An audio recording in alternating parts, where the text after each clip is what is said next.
চট্টগ্রামে নির্বাচনী জনসভা শেষে বিএনপির চেয়ারম্যান তারেক রহমান ফেনীতে যান সমাবেশে অংশ নিতে। ফেনীর পাইলট স্কুল খেলার মাঠে সন্ধ্যার পর বক্তব্য রাখেন তারেক রহমান। বক্তব্যে ফেনীর সঙ্গে আত্মার সম্পর্ক রয়েছে বলেন তারেক রহমান। এছাড়া এ সমাবেশে দেশের উন্নয়নে মানুষের জন্য নানা পরিকল্পনার কথা জানান তিনি।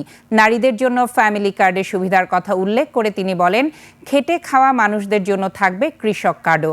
এছাড়া রাস্তাঘাট, আইনশৃঙ্খলা উন্নয়নের উপর জোর দেন তারেক রহমান।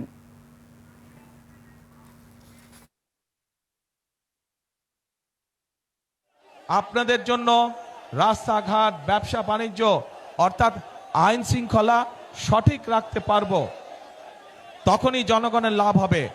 রাজনৈতিক প্রতিপক্ষ সম্পর্কে অনেক কথা বলা যায়, কিন্তু তাতে জনগণের লাভ কোনোই হবে না। প্রিয় ভাই বোনেরা, আসুন 5ই আগস্টের পরে দেশের মানুষ পরিবর্তন চায়। যেই